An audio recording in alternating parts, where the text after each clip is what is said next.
Right, in your sports chat this morning, we continue celebrating women in sport who strive to be better year in, year out, on the field and off the field. Now, this is part of Women's Month, and today I'm joined by a lovely woman who was born in Polokwane, arguably one of SA's most successful athletes and currently ranked #1 in South Africa. She's also known as the first black South African woman to compete at Wimbledon.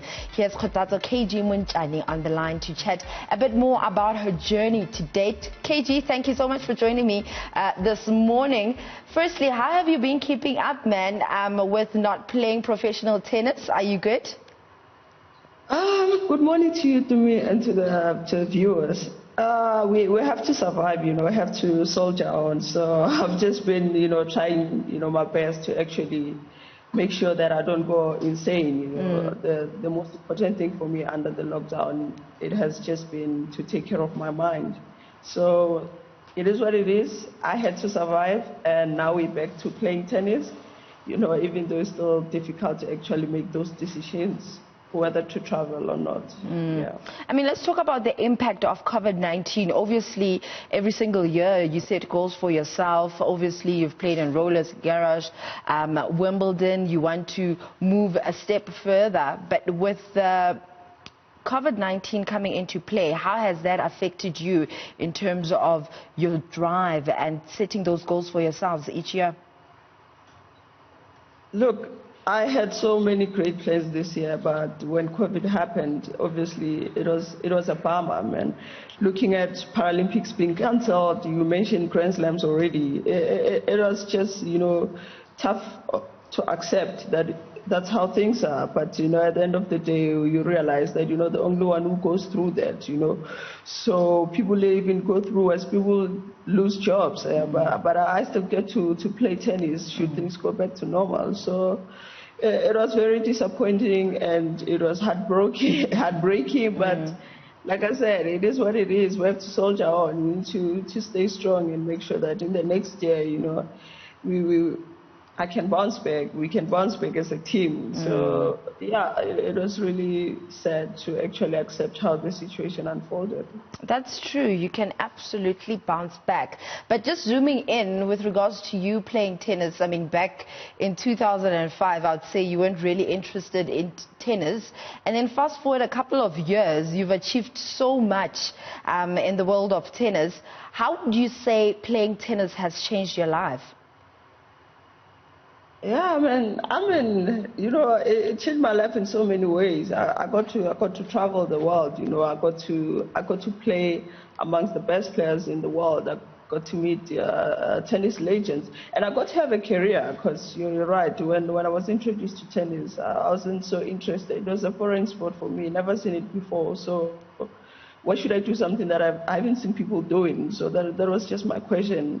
And I was a grade 12 learner, so I was not interested. But today, it made me a role model. I have people who really look up to me. So it's great. Things has changed to be very good, and I grew to love it because it's a very challenging sport. It keeps my mind sharp. So yeah, I guess that's why I even love it more, because of its challenge. Talking about being a role model and every single time going out there wanting to perform better than you did before, do you think there's a lot of pressure knowing the fact that South Africans are watching you and every single time you're on the court they want you to do better than you did before? Pressure is always part of the game, but the only pressure that I deal with it's the game pressure. How I need to do things on court, how I need to execute stuff. I don't really have a pressure of what the South African expect of me, because I'm not really sure if the South Africans really knows my entire journey, what it really took me to get to the top. So all I know is South Africans celebrate victory more than anything. They never want to know what you went through and all that. So I don't deal with that pressure. The only pressure I have is to just make sure that I deliver out there and I'm satisfied with what I need to do out there. And the only pressure that I have by myself is to, I have a pressure that I need to win a Grand Slam, So that's the only pressure that I'm dealing with most of the time when I'm in those big tournaments, because I really want to win a Grand Slam. But I'm not getting a pressure from what I'm being expected to actually do or deliver. Yeah. Do you want to let us in on some of those things that you've been through or you've had to overcome to get to where you're at right now? I mean, now, issues of sponsorship, the issue of sponsorship, it's the biggest one in this sport. Tennis is a very demanding and expensive sport, and at times it's even discouraging to actually say to the youngsters that work hard, you will become, the greatest tennis player in the country, because our country, when coming to tennis, they're not supporting it enough.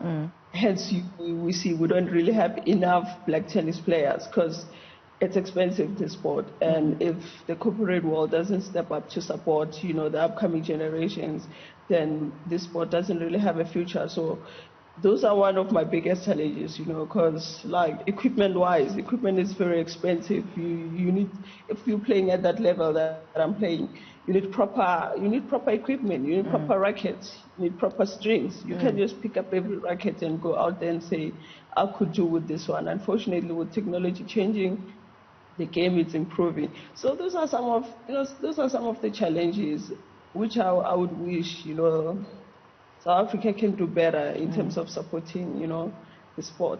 Talking about sponsorship, I mean, now you have the likes of Audi sponsoring you. You've joined the Nike stable, which has really great athletes out there. How has this helped improve your game even better in terms of psychologically? Yeah, a few sponsors that I have, they actually put the mind at ease, because now I can focus better on the game itself. I don't have to worry that I need to buy proper playing clothes. I don't have to worry that who's going to pay my next flight ticket to the next tournament. So things like that, they really put the mind on ease, and they give me time to actually focus even better on the game. And actually those things, they are motivating, because they help me with my confidence. So they really actually put the mind on ease, and I can focus much better. Now, KG, I mean, we're celebrating Women's Month here with the Sports Chat, and you've been nominated for the G Sports Award in the Athlete with Disability of the Year category. How did you take that announcement? To me, it came as a surprise, because unfortunately for me, I never think I do enough, So I just thought, I didn't really do enough in the previous years. So when I got the news that I was nominated, I was just like, how, because it's never enough. But I guess the motivations that they put through, they really, guaranteed me a spot into the finalists. So it came as a surprise, but a nomination on itself for me, it's a win, because I've won this award like 4 times already. So for me, whoever wins, it's great, because I'm all about seeing, women excelling, and mostly women in sports. So I was surprised, but I cannot back down. I have to take the good news. Do you think women are recognized enough in the world of tennis? I don't know. In the world of tennis, we can see things are improving. In the world of tennis, in general, out there, we already had the big guns, and now we have people like Coco and Naomi Osaka coming up, and you can really see what type of endorsements that they're getting, that is really getting out there. I think the only problem is just in different countries, man. These developing countries of ours, it's like sports is not a priority for women, because you can see even for our Banyana team, I mean, they made it to the World Cup, but still have issues of payments and all that. They're not really getting that endorsement. They're not being endorsed like our other sort of players. What would be the problem? Because they're doing the very same thing. So I think it's just mostly for developing countries, to just like really pay attention to that aspect, because I think as women we're trying our best to actually excel, but I don't know what it would take, for several countries to make sure that they raise the awareness of women's sport and they support it. KG, before I let you go, then what's next for you? What's your next goal, speaking to date right now? I'm still contemplating on going to Roland Garros. It's tough times. I just pulled out of the US Open. So I really need to decide if I really want to play my last Grand Slam for the year or not.